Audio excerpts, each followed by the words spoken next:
Bienvenidos de nuevo a mi canal. Como os dije la semana pasada, voy a enseñaros cómo quitar el Stop and Go a una caja de conexiones de la marca DS con Stop and Go, claro. Os digo lo que significa el Stop and Go. Bueno, Stop and Go. Parar y adelante. Empezar. Bueno. Esta caja de conexiones con el Stop and Go necesita un cuentavueltas, que es lo que le da corriente a la pista. Quiero decir con esto, cuando le damos al Start, al cuentavueltas, Go, antes la pista no tiene corriente. Y el Stop and Go lo que hace es eso. Cuando le damos al Go, al cuentavueltas, damos corriente a la pista en cuanto se pone el semáforo en verde, lo da el sistema, y quita la corriente cuando se termina el tiempo o las vueltas.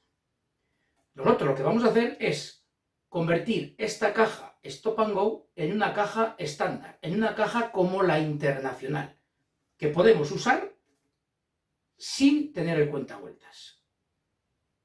Venga, vamos. Bueno, pues aquí tenemos la caja de conexiones Stop and Go de Scalextric. Necesitamos un destornillador de estrella, Phillips, y nada más. Con esta caja viene cómo hacerlo, fijaros. Si lo pongo derecho, mejor. Conexión directa. Son unos conectores que según lo pongas arriba o abajo, tienes Stop and Go o tienes conexión directa con la pista, sin necesidad de cuentavueltas. Vamos a hacerlo.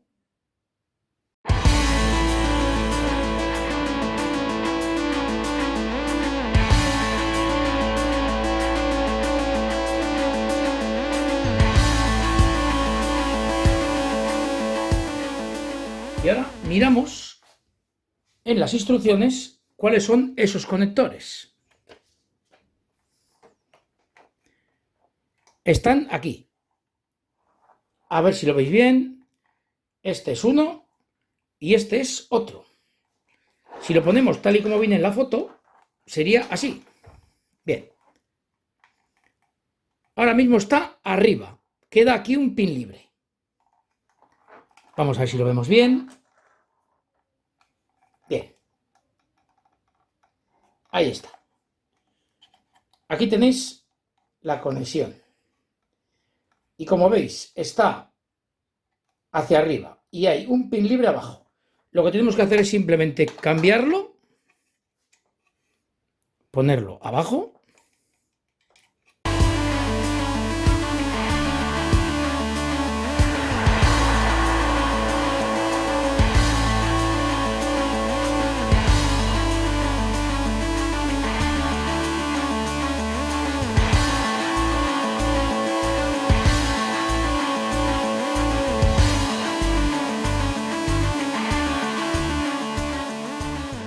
Bien, ya lo tenemos.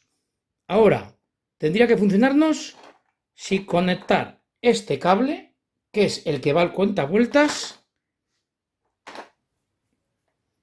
directamente con los mandos y los coches. O sea, ponemos el coche en la pista, conectamos los mandos, le damos y tendría que funcionar directamente. Vamos a probarlo.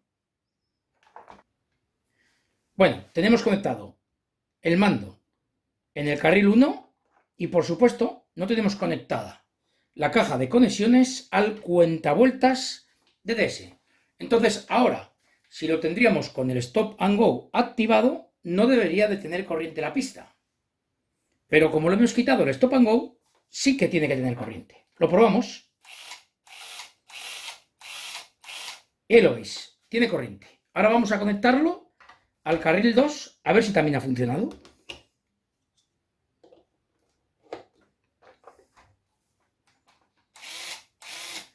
Funciona. ¿Habéis visto qué sencillo es de poner una caja con Stop and Go a una caja internacional o una universal? Sin necesidad de cuentavueltas. ¿Para qué vale esto? Bueno, si nosotros compramos la caja de conexiones y compramos unos mandos DS Basic, que son bastante mejores que los de Ninco, Scalextric, Super Slot, etc. Esto hay que tener en cuenta que vale bastante dinero. Es muy bueno, buenísimo, pero vale dinero. Es mucho más caro que el cuentavueltas de cualquiera de estas marcas que os he dicho.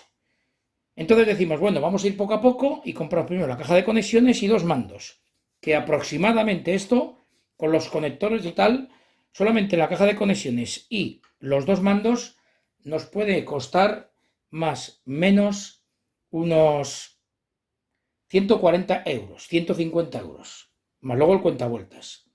Entonces podemos ir poco a poco. Compramos primero 2 mandos y la caja de conexiones, la hacemos que sea universal, siempre corriente en pista, y ya compraremos el cuentavueltas. Bueno, pues aquí tengo la caja de conexiones ya. Ya habéis visto que es muy sencillo de pasarla de Stop and Go a no tener Stop and Go y poder usarla como una caja de conexiones normal, como una pista de conexiones estándar de Scalextric, por ejemplo, pero con mucha más calidad. Y así nos ahorramos tener que comprar el cuentavueltas y podemos hacer, como os he dicho, ir comprando poco a poco para hacernos con un sistema de mucha calidad. Yo os aconsejo el sistema DS, es un sistema de mucha calidad. No tiene nada que ver con lo que hay en el mercado. Lo básico, al final, va en el precio, está claro. Y bueno, esto es todo. Gracias por seguirme y hasta el siguiente vídeo.